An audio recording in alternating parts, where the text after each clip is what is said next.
नमस्कार, बहुत स्वागत है आप सभी का खबरों के सफर में। मैं हूं आपके साथ ज्योति यादव। तो बुलेटिन की शुरुआत करेंगे इस वक्त की बड़ी खबर के साथ। प्रधानमंत्री नरेंद्र मोदी ने आज अमेरिका के राष्ट्रपति जो बाइडेन से मुलाकात की है। इस दौरान राजकीय यात्रा पर गए पीएम मोदी का व्हाइट हाउस में जोरदार स्वागत किया गया। यहां बाइडेन के अलावा उपराष्ट्रपति कमला हैरिस, भारत के विदेश मंत्री एस जयशंकर और समेत कई अधिकारी मौजूद रहे।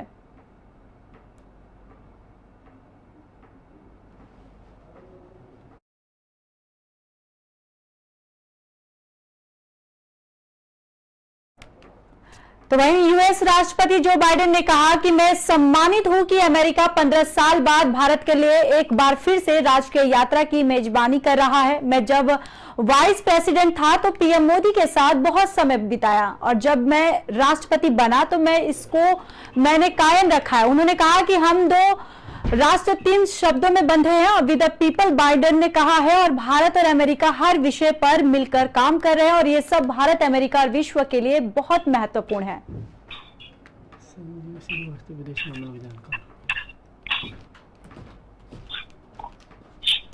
तो इसी खबर पर हमारे साथ चर्चा करने के लिए संजीव श्रीवास्तव जी, विदेश मामलों के जानकार हैं, वो हमारे साथ जुड़ चुके हैं। संजीव जी, बहुत बहुत स्वागत है।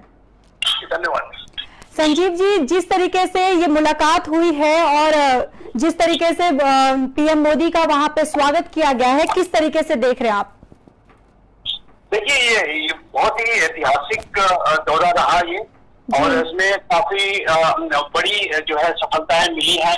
अब आप देखिए तो भारत और अमेरिका आने वाले समय में जो है डिफेंस इंडस्ट्रियल कोलैबोरेशन को गहरा करने जा रहे हैं।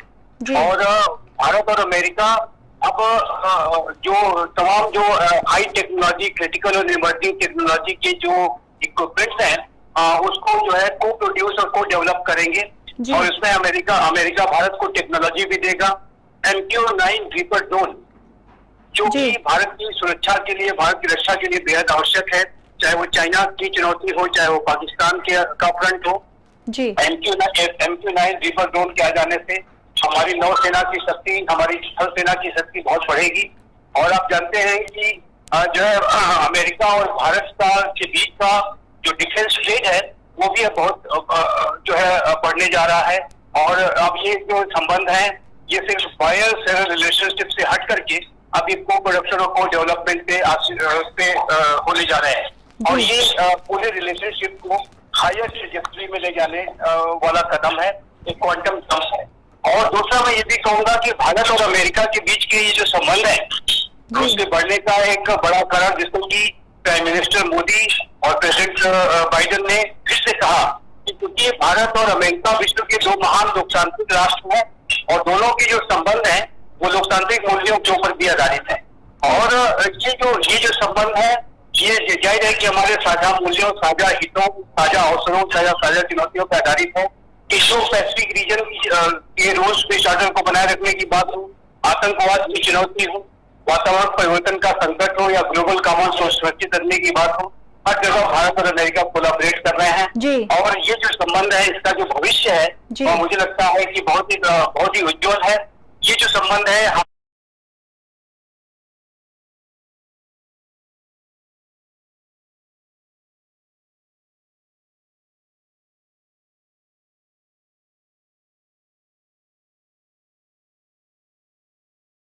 जी, वहीं देखा जाए तो इस मुलाकात में किन किन चीजों पे मतलब चर्चा हो सकती है या किन किन चीजों पे सहमति बन सकती है दोनों देशों के बीच में? देखिए, चर्चा तो सारी हो चुकी है और अब इसका आउटकम भी आ चुका है, ज्वाइंट स्टेटमेंट भी आ चुका है। और जहाँ पे इसके दौरान जो है भारत में अब GEF-414 जो जेट इंजन है वो भारत में को प्रोड्यूस और को डेवलप होगा। और वही दूसरी तरफ MQ-9 रीपर ड्रोन को भी भारत में ही उसकी जो है असेंबली की जाएगी। और ये बेहद जाहिर है कि भारत की शक्ति को बढ़ाएगा, भारत का जो मेक इन इंडिया प्रोग्राम है उसको भी आगे बढ़ाने का कार्य करेगा। दोनों ही देश जब ज्वाइंट R&D करेंगे और जब कोई वो नया प्रोडक्ट बनाएंगे तो उसको सेल करने का भी कार्य दोनों देश साथ मिलकर करेंगे। तो ये जो मेक इन इंडिया और मेक फॉर द वर्ल्ड का जो भारत का जो विजन है उसको भी आगे बढ़ाने का कार्य करेगा। तो मुझे लगता है कि ये पूरा जो संबंध है भारत और अमेरिका का हाई टेक्नोलॉजी कोलैबोरेशन के बाद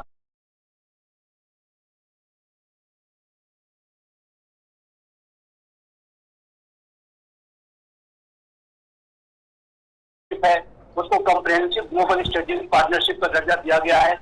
सारे महत्वपूर्ण विषयों पर भारत और अमेरिका एक दूसरे के साथ कोलैबोरेट करते हैं और इंडो पैसिफिक रीजन का विशेष रूप से प्रधानमंत्री मोदी ने जिक्र किया था और इंडो पैसिफिक रीजन में जो चाइना का जो खतरा है उससे भी डील करने के लिए भारत अमेरिका साथ में आ रहे हैं। क्वाड के माध्यम से भी भारत अमेरिका जापान ऑस्ट्रेलिया भी साथ में आ रहे हैं, जिसका बीजेपी प्रेसिडेंट बाइडेन ने अपने संबोधन में किया, प्राइम मिनिस्टर मोदी ने भी किया।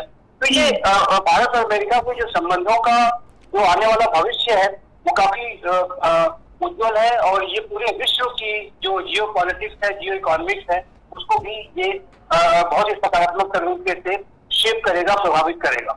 जी संजीव जी, बहुत बहुत धन्यवाद हमारे साथ जुड़ने के लिए, इस चर्चा में शामिल होने के लिए। तो बताते चले कि प्रधानमंत्री नरेंद्र मोदी ने आज अमेरिका के राष्ट्रपति जो बाइडेन से मुलाकात की है और इस दौरान राजकीय यात्रा पर गए पीएम मोदी का व्हाइट हाउस में जोरदार स्वागत किया गया। यहां बाइडेन के अलावा उपराष्ट्रपति कमला हैरिस, भारत के विदेश मंत्री एस जयशंकर और समेत कई अधिकारी मौजूद रहे। वहीं यूएस राष्ट्रपति जो बाइडेन ने कहा कि मैं सम्मानित हूं कि अमेरिका 15 साल बाद भारत के लिए एक बार फिर से राजकीय यात्रा की मेजबानी कर रहा है। मैं जब वाइस प्रेसिडेंट था तो पीएम मोदी के साथ बहुत समय बिताया था। मैं जब से राष्ट्रपति बना हूं उसको मैंने कायम रखा है। साथ ही साथ आपको बताते चले कि अमेरिका हर विषय पर मिलकर काम कर रहा है, उन्होंने ये भी कहा, और ये सब भारत, अमेरिका और विश्व के लिए बहुत महत्वपूर्ण है। जो भी हम आज निर्णय लेंगे ये आने वाले पीढ़ियों को प्रभावित करेंगे। बाइडेन के स्वागत भाषण के बाद प्रधानमंत्री मोदी ने भव्य स्वागत आभार जताया। उन्होंने कहा आज व्हाइट हाउस में यह भव्य स्वागत समारोह 140 करोड़ भारतीयों के लिए सम्मान है। उन्होंने कहा कि मैं 3 दशक पहले यूएस आया था और व्हाइट हाउस को बाहर से देखा था। मैं कई बार अमेरिका आया लेकिन पहली बार इतने भारतीयों के लिए व्हाइट हाउस के दरवाजे खोले गए।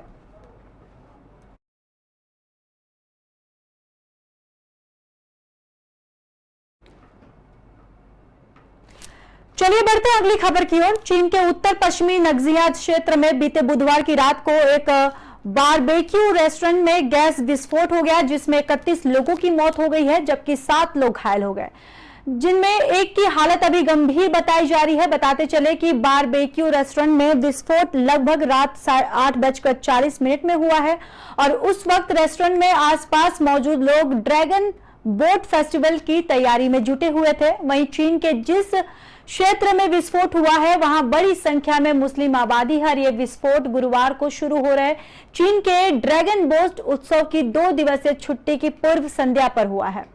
कथित तौर पर रेस्टोरेंट में छुट्टियों की भीड़ से खचाखच भरा हुआ था। इस धमाके से आसपास की इमारतों को भी भारी नुकसान पहुंचा है।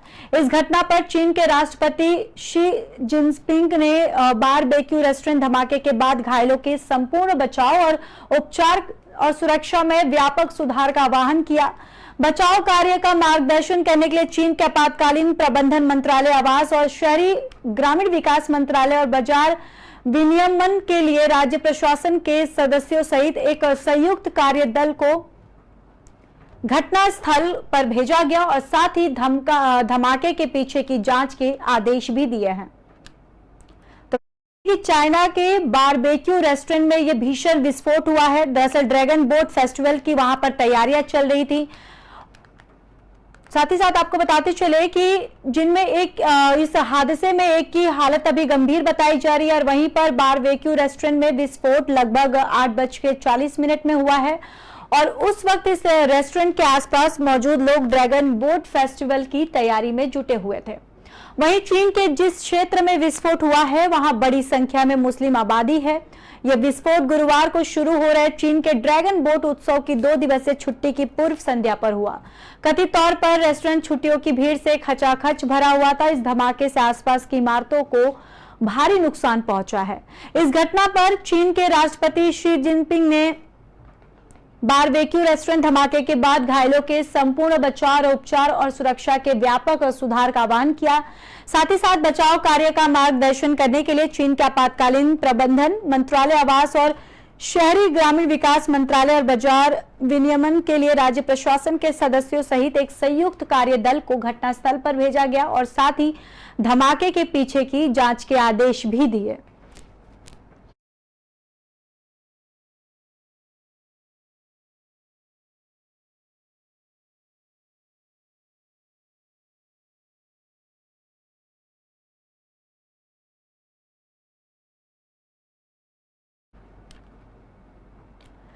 केजरीवाल सरकार और उपराज्यपाल वीके सक्सेना के बीच चल रही तनातनी जग जाहिर है। दिल्ली सरकार की पीडब्ल्यूडी मंत्री आतिशी ने गुरुवार को उपराज्यपाल को एक पत्र लिखा। उपराज्यपाल को लिखे पत्र में आतिशी ने दिल्ली में मंदिरों और धार्मिक स्थलों को तोड़ने जाने पर नाराजगी जताई है।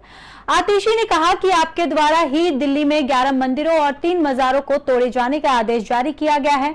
साथ ही उन्होंने उपराज्यपाल से मांग की है कि मंदिर और मजारों को तोड़ने का आदेश तुरंत वापस लिया जाए। यह लोगों की आस्था का विषय है। इससे राजधानी में माहौल खराब हो सकता है और दिल्ली के लोग अमन और चैन चाहते हैं, धार्मिक स्थलों को तोड़कर वह नफरत नहीं चाहते हैं। तो मंदिर की रेलिंग तोड़ने को लेकर रार हुई। आपको बताते चले कि आतिशी ने उपराज्यपाल को पत्र लिखा है। दरअसल उन्होंने कहा है कि आसपास की इमारतों को भारी नुकसान पहुंचाया गया। इस बीच घटना पर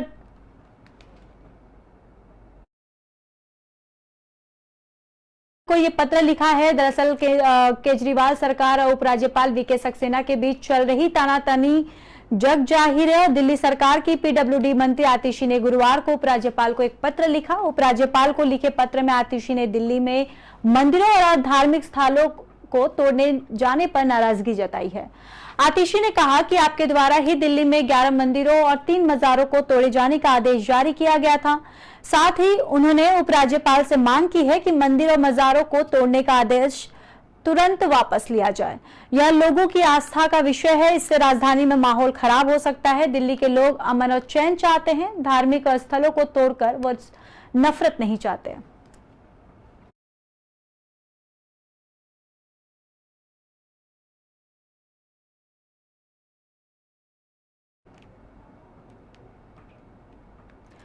बीते 16 जून को देश भर के सिनेमाघरों में रिलीज हुई फिल्म आदिपुरुष लगातार विवादों से घिरी हुई है। यह फिल्म रिलीज के बाद से ही चर्चा में है।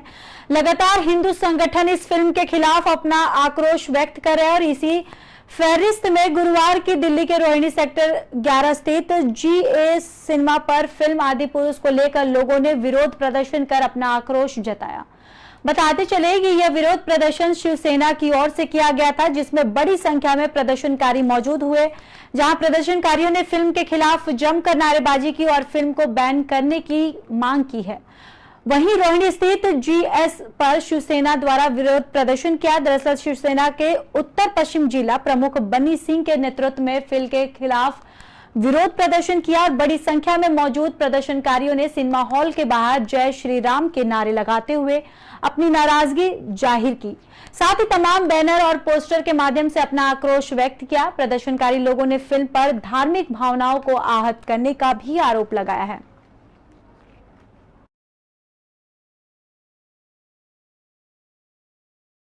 मैं पहले अपना परिचय देता हूँ। मेरा नाम है जीतू तोमर, निढाला विधानसभा से शिवसेना जिला प्रभारी हूँ और मैं सिर्फ आदि ही पुरुष नहीं, मैं ऐसी हर फिल्म का विरोध करता रहूँगा मरते दम तक, जो हमारे सनातन धर्म पे आघात करेंगे।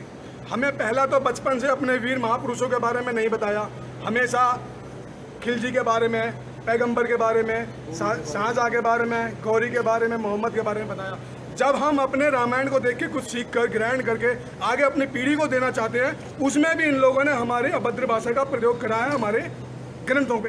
जब ये सारे थिएटरों में चल चुकी, हर एक के मोबाइल में रिकॉर्ड हो चुकी, इसकी मूवी पूरी हो गई, अब बदलने से फायदा क्या है? इसका तो बदलना पहले चाहिए था ना। इसे थिएटर में लगने से पहले ही सब कुछ बदलना चाहिए था। यहाँ तक तो जब आदिपुरुष को साफ शुद्ध होने के बाद। अरे एक चीज बताइए, लंका सोने की थी, कोई काले कोले की थी क्या? क्या दिखा रखा है? हमारे पुष्पक विमान पर रावण चलते थे, मतलब जो उस टाइम पर चलते थे, और इस चमकादड़ पे बिठा के तो घुमा रहे। अरे कहीं तो कुछ करो यार। असम और पड़ोसी देश भूटान में पिछले कुछ दिनों में लगातार मूसलाधार बारिश हो रही है, जिसमें पगलादिया नदी का जलस्तर खतरे के निशान पर ऊपर बह रहा है। असम में बाढ़ की स्थिति बद से बदतर होती जा रही है, जहां बाढ़ के सैलाब से 10 जिलों के तकरीबन 1.2 लाख लोग प्रभावित हुए। वहीं बाढ़ की वजह से 108 गांव पानी में डूब गए हैं। पिछले 24 घंटों में कई नए इलाकों में पानी भी भर गया है। असम के नलबाड़ी जिले में बाढ़ से स्थिति खराब हो गई है। 6 राजस्व क्षेत्रों के तहत लगभग 45,000 लोग और 108 गांव वर्तमान में पानी में डूबे हुए हैं। इसी तरह मोइरांगा और बहाटगिला गांव के लगभग 200 परिवार प्रभावित हुए और अधिकांश परिवार अब सड़कों और तटबंधों पर अस्थायी तंबू बनाकर शरण ले रहे हैं। असम राज्य आपदा प्रबंधन प्राधिकरण की दैनिक बाढ़ रिपोर्ट के मुताबिक बक्सा, बरपेटा, दरांग, धेमाजी, ध्रुवी, कोकराझार और लखीमपुर, नलबाड़ी, सोनितपुर और उदलगिरी जिलों में बाढ़ की वजह से 1,19,800 लोग प्रभावित हुए हैं। बक्सा में 26,500 और लखीमपुर में 25,000 से ज्यादा लोग बाढ़ से प्रभावित हुए हैं। वहीं प्रशासन 5 जिलों में 14 राहत शिविर संचालित कर रहा है, जहां पर 2,091 लोगों ने शरण ली हुई है। यह 5 जिलों में 17 राहत वितरण केंद्र भी चल रहा है। आपको बताते चले कि सेना, अर्धसैनिक बल, एनडीआरएफ, एसडीआरएफ, दमकल और आपात सेवा, नागरिक प्रशासन, एनजीओ और स्थानीय लोगों ने अलग अलग स्थानों से 1,280 लोगों को सुरक्षित स्थानों पर पहुंचाया। वहीं दूसरी ओर 10,592 हेक्टेयर कृषि भूमि को नुकसान पहुंचाया है, जिसको लेकर एसडीएमए ने कहा कि बाढ़ के पानी से तटबंध, सड़कें, पुल और अन्य बुनियादी ढांचे क्षतिग्रस्त हो गई हैं। वहीं राज्य में हो रही लगातार बारिश को लेकर भारत मौसम विज्ञान विभाग ने रेड अलर्ट जारी किया और अगले कुछ दिनों में असम के कई जिलों में बहुत भारी से अत्यधिक भारी बारिश का अनुमान भी जताया जा रहा है।